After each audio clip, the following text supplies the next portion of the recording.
Hey, it's your friends Andrea and Alex, and we're back to bring you another episode of Mystery, Murder, and Magic. Before we get into today's episode, I just want to add that I still don't have any updates on the body that was found in the freezer in Norway, South Carolina, but I hope that we have some soon. What are we talking about this week? Well, this week, Alex, we're going to talk about mysteries and phenomena that surround some of the lakes, not just in South Carolina, but around the world. Now, I do want you all to know that we're not going to only be doing episodes about just South Carolina. We have a lot more coming up in the coming weeks from different places. So stay tuned and follow us down that rabbit hole.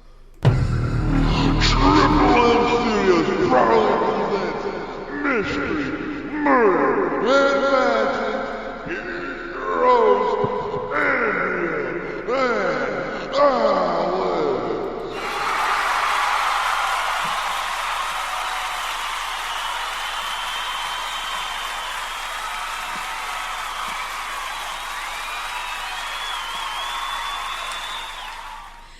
All right, so the first phenomena is it's of the feathered variety, and it takes place not too far from us, Alex. On summer evenings, the sky above Baum Island in Lake Murray is filled with thousands of purple martins. Now, in fact, some estimates put the numbers at tens of thousands, and y'all, that's a lot of birds. So I know it sounds like something out of the Twilight Zone episode, or even Alfred Hitchcock movie, The Birds. But this is a yearly event that happens nightly, and it goes from the first week of July to the end of August. Wow, that's crazy. It is, so we're going to have to go check it out sometime. And why is it called Bombed Island? Well, apparently back during World War II, B-52s used to do some target practice there when they were getting ready to attack Tokyo.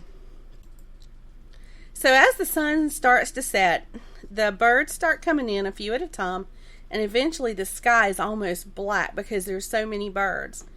They circle the island for several minutes before coming to roost on the trees.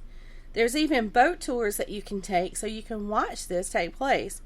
But you can't go on the island, though, during the roosting season, so you can just watch it from the boats. Are they still even doing boat tours right now because of COVID, or no?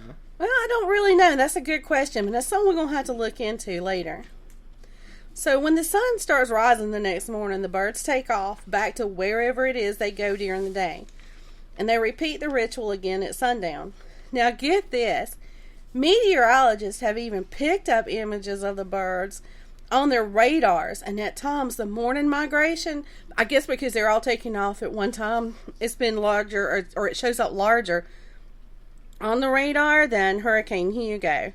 And I'm going to tell you, that is a big hurricane, so that's a lot of birds. Hurricane Hugo was one of the first hurricanes that I can remember experiencing when I was growing up. I was either a junior or senior in high school, and the night it came through, I was laying on my bed doing homework. The wind sounded like they were going to rip the roof right off the house, and I started getting scared because the big pecan tree out back, I was scared it was going to come through the house.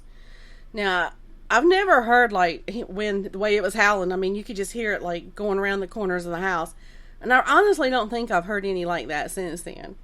But, Alice, there's an interesting fact about Lake Murray, and it's that it's full of stuff under the water that you wouldn't normally find in a lake. Like what? Well, for one thing, there's a graveyard with over 2,000 graves from the 1800s. And the tombstones and, like, the markers and everything, they're still there.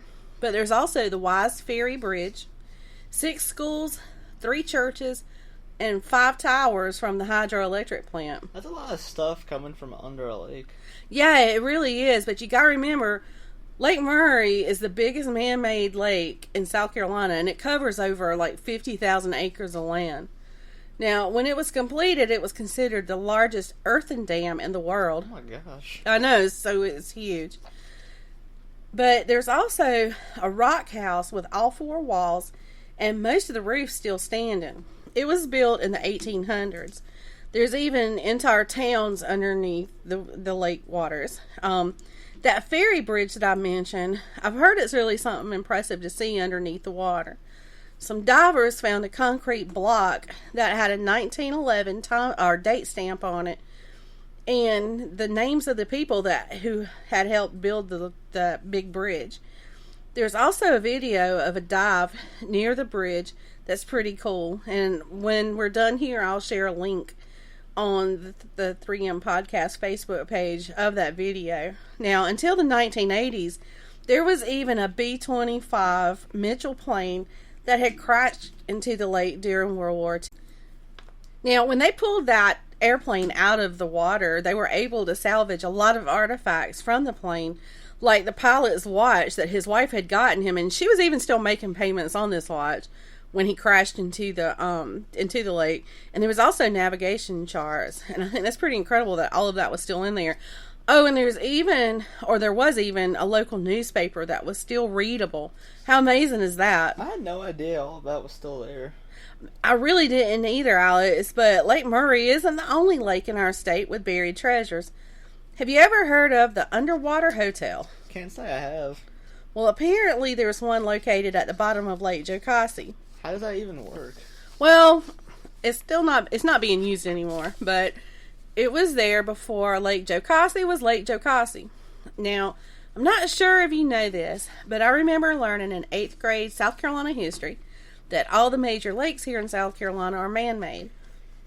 Lake Jocassee is one of those, and it's up near the northwest corner of the state in Oconee and Pickens counties. It's a really beautiful area, and I can say that this is somewhere that I have been, but I didn't know about the Underwater Hotel back then. The hotel that I'm talking about is the Attakulla Lodge. Now, that just over 30 years ago, I'd say, Duke Energy acquired the Jocassee, that's a fun word to say, Valley, but they didn't really tear down anything that was there. They didn't remove anything. They basically just flooded the valley with everything still standing there to build the dam. The Attakulla Lodge was first somewhere for people to rest when they were visiting the valley, but later it became a girls' camp. Now, divers have recently located the lodge, and they say that it's still in great condition considering it's been submerged underwater for all these years. Not only is the lodge submerged, but there's also Mount Carmel Cemetery, and that just seems wrong to me because that's the final resting place for these people, and now it's submerged in water. That's the second cemetery we've talked about being purposely submerged under a lake. The cemetery under Lake Jocassee was made famous back in the day before it was flooded by the movie Deliverance. Like Lake Murray, dozens of homes, hotels, camps, and towns were buried beneath the waters of Lake Jocassee. Now, those aren't the only lakes that were created over towns in South Carolina. After I found the information on Lake Murray and Lake Jocassee, I figured that since there's so many man-made lakes around here, there has to be more. There's the town of Ferguson that has been covered by Lake Marion since the early 1940s. Now, a few years before Lake Marion was created, Ferguson was the home of a lumber company, but when it closed down, there wasn't much left around the area. So I'm sure people moved away to find other jobs in other towns, much like what happened here in Whitmire when J.P. Stevens closed. The lumber company's offices were left with pretty much everything in it. Even cypress lumber was left behind, but that was later salvaged by some divers. Not diapers. Remnants of the mill and town were also left and buried under Lake Marion. Some other lakes in South Carolina have towns buried underneath them, like Strom Thurmond Lake, and that actually goes over the state border into Georgia, and then there's Lake Moultrie also. But South Carolina isn't the only state with towns buried like this. Lake Shasta in Northern California has at least 8 towns buried beneath it. North Carolina has 2 beneath Fontana Lake. New York State has 9 flooded by Ashokan, I believe I said that right, Reservoir, 3 by Pepticon Reservoir, and there's many others there too. And I'm sorry if I have like mispronounced anything from your area if you're listening. Now, in Maryland, the town of Warren was flooded to create the Loch Raven Reservoir, and I find it interesting, and I think that Loch Raven sounds dark and mysterious, and you know me, I love dark and mysterious. It's just weird that people just flood town into lakes like that. It's kind of sad, too. Yeah, I think it's sad, especially when you think about all the cemeteries that's been flooded out, just, for whatever reason that they didn't move the graves, and I'm sure it would probably have been like a big task, to move all those graves. But I bet there's all kind of ghosts and spirits swimming in those lakes. Gives me a funny picture in mind. Yeah, and makes you wonder, do ghosts have to like hold their breath when they're swimming? Now in China, there's the 600-year-old city called Lion City. It lies beneath the waters of Lake Qiandao. I think I said that right. And that's in the Chinese province of Zhejiang. And I don't know that I said that right either. But y'all, bear with me.